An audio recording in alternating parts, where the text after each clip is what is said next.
띠베 나오는 사람 중에 날 닮은 사람이 있어? 아, 오케이. 캡처해서 보내줘야겠다.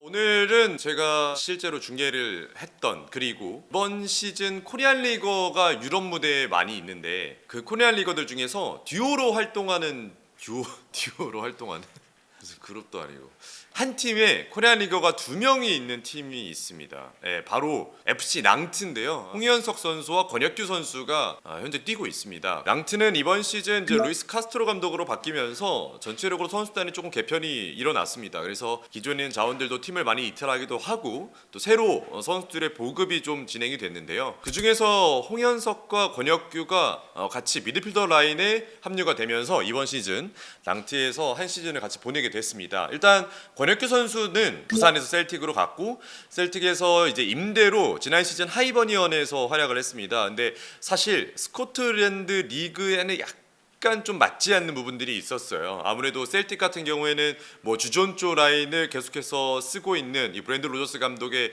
어떤 뭐 전술 기용도 있고, 그리고 추가적으로 하이버니언이라는 팀 자체도 상당히 거칠고 그리고 다이렉트한 부분을 강하게 요구하다 보니까 권혁규 선수가 피지컬이 그렇게 안 좋은 편은 아닌데 그거보다 더 권혁규 선수의 체격보다 훨씬 더 좋은 선수들이 많이 배치가 되어 있었거든요. 그렇기 때문에 오히려 권혁규의 장점을 잘 드러내지 못했던 무대가 좀 됐던 것 같습니다. 그래서 이번 시즌에 이제 이적료가 하나로 한 4억 정도로 추정이 되고 있는데 낭트로 팀을 옮기게 됐고 등번호는 5번을 받게 됐어요. 이제 홍현석 선수 같은 경우에는 뭐 많은 팬들이 아시는 것처럼 지난 시즌 이제 마인츠에서 이재성 선수와 함께 활약을 했었고요. 그때도 사실 출전 기회를 많이 받지는 못했습니다. 오히려 이재성 선수가 이제 주전으로 출전을 하면 후반에 교체로 출전을 해서 뭐 왼발로서의 킥, 뭐 그리고 반대 전환 여러 가지 역할을 수화를 해줬지만 출전 시간 자체는 많이 부여받지 못했거든요. 그래서 이제 마인츠 감독도 홍현석 선수가 조금 더 많은 출전 시간을 가져갈 수 있는 다른 팀으로서의 임대를 조금 추천했다고 합니다. 그래서 홍현석 선수는 이제 임대로 현재 낭투로 와 있는 상황이고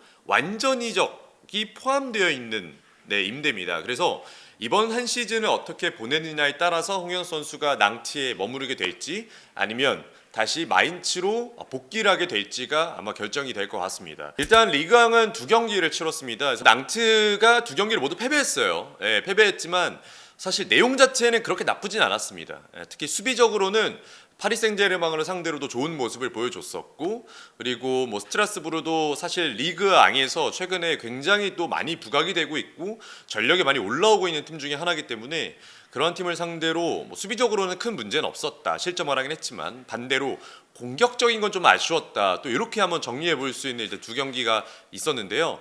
거기서 이제 권혁규 선수 같은 경우에는 1라운드 파리 생제르맹과의 경기에서 선발 출전하면서 리그왕 선발 데뷔전을 치렀습니다. 권혁규 선수는 보통 6번을 맡을 수 있는 선수입니다. 그러니까 6번 수비형 미드필더라고 볼 수 있는 그 홀딩 미드필더를 맡아주는 선수인데, 물론 투볼란치로 나올 때도 뭐 하이버니언 시절에 또 있었지만 여기서 낭트에서는 원볼란치 시스템을 쓰고 있기 때문에 그 자리를 파리 생제르맹과의 첫 경기에서 선발 출전했고요. 수비 시에는 아무래도 파리 생제르맹이 볼을 가지고 공격을 하는 경우가 꽤 많았기 때문에 5백처럼 한 명이 내려가서 수비를 구축하는 경우가 많았습니다. 그래서 그 한 명이 내려가는 선수가 홀딩 미드필더에 있는 권혁규 선수가 센터백 사이로 내려가면서 5백을 만들어주면서 중앙에 대한 두터운 어떤 블럭 자체를 형성해주는 역할을 해줬고요.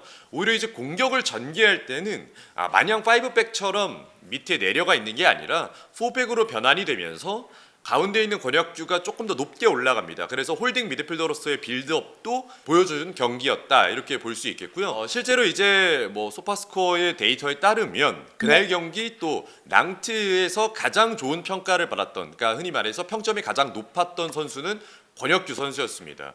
권혁규 선수는 풀타임을 소화하진 않았고 결국에는 후반 막판에는 이제 코클랭 선수와 교체가 됐지만 권혁규 선수가 그동안 보여줬던 그 경기에서 보여줬던 퍼포먼스는 굉장히 좋았습니다. 그리고 오늘 경기였죠. 스트라스부르의 경기에서는 교체 출전했어요. 코클랭 선수가 홀딩 미드필더로 나왔고 이날 경기 교체로 출전을 했던 권혁규 선수였어요. 권혁규 선수의 현재 컨디션과 어떤 뛰는 위치를 고려해 봤을 때 제가 생각해 보는 건 이 선수가 6번 미드필더로서 일단 리그왕에서의 미드필더의 성격이 좀 맞는 부분이 있다고 생각이 듭니다. 일단 첫 번째로는 아주 간단한 패스를 굉장히 잘합니다. 사실 6번 미드필더라고 한다면 기본적으로 빌드업에 대한 실수가 없어야 되는 지역이거든요. 그렇기 때문에 거기서 무리한 패스를 한다든지 혹은 불안정한 패스를 하게 되면은 팀의 실점에 직접적으로 영향을 줄 수 있는 위치이기 때문에 거기서는 안전한 플레이가 1순위로 필요한데, 권혁규 선수의 플레이를 보시면 아시겠지만 전방과 그리고 뭐 좌우로 전환되는 패스에 있어서 아주 간단한, 아주 기본적인, 그리고 뭐 어렵지 않은 패스를 전개해주면서 팀의 1차적인 빌드업을 해준다. 이것도 굉장히 인상적이었고요.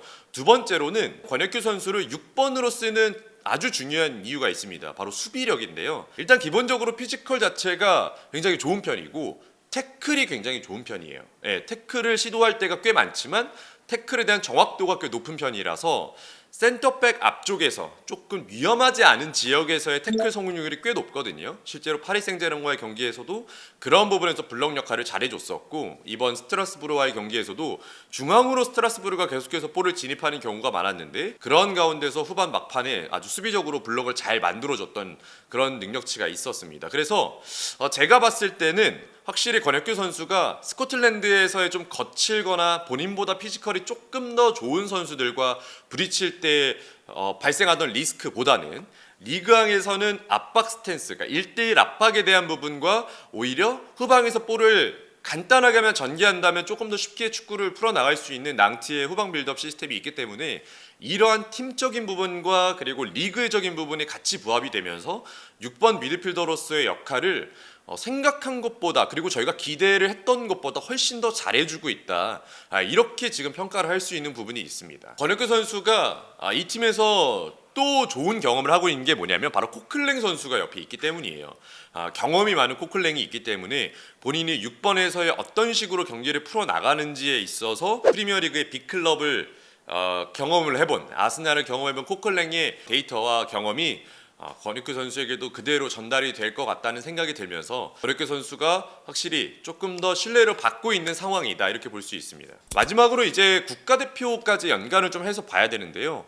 뭐 당장 지금 채 1년이 남지 않은 북중미 월드컵이 있습니다. 대한민국 같은 경우에는 홀딩 미드필더를 쓰는 경우가 많죠. 어쨌든 옆에 황인범 선수라는 존재가 8번 역할을 수행을 해주고, 그 앞선에는 뭐 이강인, 이재성이 10번 역할을 수행해주는 경우가 꽤 많은데, 냉정하게 말씀드려서 팀적으로 문제가 되고 있는 위치는 결국에는 6번 위치입니다. 수비형 미드필더 홀딩 위치. 그 위치에 현재 가장 많은 쓰임을 받고 있는 선수 박용우 선수가 있고, 뭐 대체자로는 뭐 김봉수 선수가 있을 수도 있겠고요. 그리고 박진섭, 뭐 다양한 선수들이 지금 그 위치에서 계속해서 기회를 받고 있는데요. 권혁규 선수도 이제 지난 소집에 합류가 됐습니다. 그러면서 제가 생각했을 때는 훨씬 더 좋은 카드로 활용이 될 가능성이 높다는 생각이 듭니다. 저희 정확하게 왜 그러냐는 생각이 드냐면, 사실 월드컵을 나갔을 때는 대한민국이라는 팀은 언더독입니다. 훨씬 더 강한 팀들과 많이 부딪혀야 되고, 어떤 주도권 싸움을 좀 내어주더라도 수비적으로 단단하게 만드는 모습을 1차적으로 해야지만 거기서 나오는 어떤 전환, 거기서 나오는 빠른 트랜지션을 통해서 또다시 찬스를 만들 수 있는 기회까지 연결이 될 수 있거든요. 그렇게 생각을 해본다면 오히려 센터백 앞쪽을 보호해줄 수 있는 수비력이 있는 권혁규 선수가 지금 기존에 있는 선수들과 비교해 봤을 때도 충분히 경쟁력이 있다는 생각이 들고, 권혁규 선수의 수비력을 같이 보태어준다면 김민재 선수가 전진해서 수비를 해주고 거기에 대한 리스크를 권혁규가 조금 리커버를 해주는 것까지 여러 가지 부분에서 센터백과 미드필더 라인을 좀 조합을 맞춰볼 수 있지 않나 싶습니다. 홍현석 선수 이야기를 좀 해볼게요. 홍현석 선수는 이제 등번호 7번을 받았다는 것도 팀에서 기대하는 바가 있다는 걸 알 수가 있겠고요. 사실 홍현석 선수는 아직 선발 데뷔전을 치르진 않았습니다. 팀에 합류됐던 시기가 매우 빠르진 않았기 때문에, 프리시즌을 온전히 다 지내진 않았기 때문에 아직까지는 팀에 적응하는 모습을 보여주고 있는 단계다, 또 이렇게 설명을 할 수 있겠습니다. 일단은 제가 생각했을 때는 낭트의 미드필더진들 중에 홍현석 선수처럼 볼을 찰 수 있는 선수가 없습니다. 그 말이 뭐냐, 홍현석 같은 조금 디테일하고 그리고 반대 전환을 통해서 시원한 찬스를 만들어줄 수 있는, 조금 더 명확하고 득점과 가까운 찬스 메이킹에 가까운 지표까지 갈 수 있는 그 기회를 만들 수 있는 미드필더 자원이 현재는 없어요. 르페낭 선수도 그렇고 활동량과 강하게 부딪혀주는, 어떻게 보면 조금 더 박스 투 박스이지만 조금 더 직선적인 형태를 가지고 있는 선수들이 꽤 많거든요. 홍현석 선수는 오히려 조금 더 안쪽 미드필더 3조합에서 왼발을 통한 찬스 메이킹 그리고 안쪽 동선으로 들어가는 패스 경로 이런 부분에 있어서 두 경기 모두 교체로 출전하면서 번뜩이는 모습을 보여줬습니다. 그래서 권혁규는 안정감을 불어 넣어주고 있다면 홍현석은 조금 팀의 번뜩임을 불어 넣어주고 있다. 이렇게 또 비교해 볼 수 있겠고, 실제로 이제 두 선수가 같이 뛰는 조합이 나왔어요. 스트라스부르 전에서 낭트의 패스 전개가 나왔던 플레이들 중에 오픈 플레이 중에 가장 매끄럽게 나왔던 장면이 홍현석이 권혁규에게 주고 권혁규가 이제 베나탑에게 연결해줬던 그 3자 패스가 한 번 있었거든요. 사실 그 패스 말고는 미드필더 라인에서 매끄럽게 빌드업을 통해서 중원을 장악하면서 패스가 나온 게 아예 없었습니다. 그래서 확실히 제가 이제 어제 경기를 중계하기도 했지만 두 선수가 같이 있을 때 훨씬 더 효과적이다. 권혁규가 홍현석을 잘 알고 홍현석도 권혁규를 잘 알고 있기 때문에 어느 발밑으로 줄 때 어느 공간으로 볼을 배급해 줄 때 이 선수들이 시너지를 좀 낼 수 있는지 이 부분에 대해서 확실히 두 선수가 공존할 때 좀 힘을 더 낼 수 있겠다. 이 장면이 좀 있었고요. 확실히 홍현석 선수도 월드컵을 좀 생각을 해봐야겠죠. 물론 이제 중원 미드필더 자원들이 대한민국 국가대표팀에는 굉장히 많습니다. 이재성 누구 있지? 이재성밖에 생각 안 나지.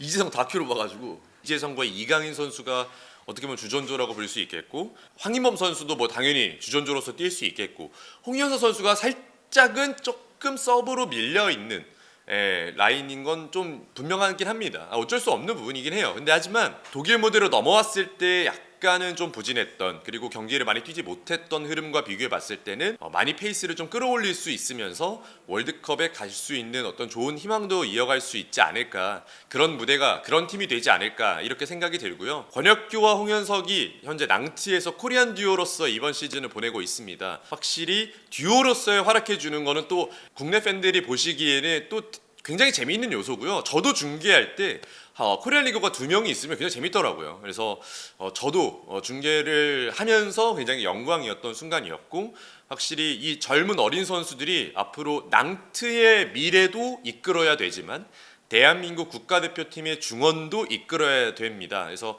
확실히 두 선수의 시너지를 기대하면서, 그리고 어디까지 퍼포먼스를 낼 수 있을지, 이게 이제 월드컵까지 영향을 줄 수 있을지 한번 기대를 해보면서 보면 좋을 것 같습니다. 낭트의 경기 두 경기를 모두 다 챙겨본 몇 안 되는 한국인 중에 한 명일지도 모르거든요. 네네. 그래서 낭트의 팀 컬러가 대응에 대한 전술을 가져가는 유형이에요. 그러니까 뭐냐면 어제 경기를 했던 스트라스부르를 좀 생각해 본다면, 스트라스부르는 또 컨소시엄 형태로 첼시와 공동 소유주로 지금 현재 되어 있습니다. 그래서 확실히 첼시 관련된 유망주들도 많이 들어가 있고, 어떤 이유는 첼시의 전술 스타일도 굉장히 유사한 부분이 많아요. 그래서 어제 경기도 좀 제가 지켜봤을 때는 확실히 파리 생제르맹과 경기, 어제 경기 상대에 대해서 대응하는 전술을 좀 가지고 나옵니다. 그래서 굳이 비교를 해보자면 조금 더 팬들이 알아보시기 쉽게 풀럼 혹은 뭐 본머스, 약간 이 프리미어리그에서 중위권 팀들이 강팀들을 상대할 때 혹은 본인들과 비슷한 팀들을 상대할 때 가지고 나오는 구조와 굉장히 유사하다. 전 이런 느낌을 좀 받았습니다. 그럼 이 팀 컬러가 그 두 선수의 성장에도 도움이 될까요? 도움이 확실히 된다고 생각해요. 일단은 대응을 하려면 수비적인 부분에 신경을 우선을 써야 되거든요. 그러면 어떤 전진성이 좋거나 공격성이 좋은 6번 성향보다는 조금 더 수비적으로 부각이 될 수 있는, 수비적으로 센터백을 보호해 줄 수 있는 역할, 뭐 예를 들면은 라볼피아나처럼 센터백 가운데로 들어오는 역할도 수행을 가능하고, 혹은 센터백 앞칸에 위치를 하면서 2-3 빌드업을 하는 경우, 풀백을 좀 높게 올려서요. 그런 경우에도 권혁규 선수가 큰 쓰임을 받고 있기 때문에 권혁규 선수가 이 전술도 해봤다가 혹은 이 쓰임새도 겪어봤다가 오히려 본인의 성장에는 조금 더 크게 도움이 될 수 있다고 생각이 듭니다. 홍현석 선수도 마찬가지예요. 홍현석 선수도 오히려 낭트에서는 본인이 볼을 받을 수 있는 기회도 조금 더 많아지고, 내려와서 볼을 받다 보니까, 그리고 압박을 벗어난 공간에서 홍현석이 볼을 받기 좋은 위치로 만드는 경우가 후반전에 좀 있더라고요. 그래서 전반전에는 이제 베나텝 선수가 윙포워드로서의 그 역할을 소화를 해주면서 좀 플랜을 가져갔었는데, 오히려 후반전에는 그러니까 홍현석 중심으로 팀이 좀 돌아갑니다. 공격을 전개할 때는. 요것도 감독이 단순히 홍현석을 뭐 서브 자원으로 두려고 하는 것은 아니다. 확실히 뭔가 홍현석 중심으로 공격을 풀어 나가려고 하는 이러한 의도가 좀 보인다라고 생각이 들어서, 사실 홍현석 선수가 지금 1라운드, 2라운드 모두 교체 출전을 했지만 제가 볼 때 시간 문제인 것 같아요. 예, 지금은 리그에 좀 적응할 수 있는 기간을 두는 것 같습니다. 홍현석 선수가 좀 와서 적응하고 뭔가 팀에 녹아 들어갈 수 있는 어떤 그러한 단계를 하고 있다. 이렇게 좀 볼 수 있는 것 같습니다.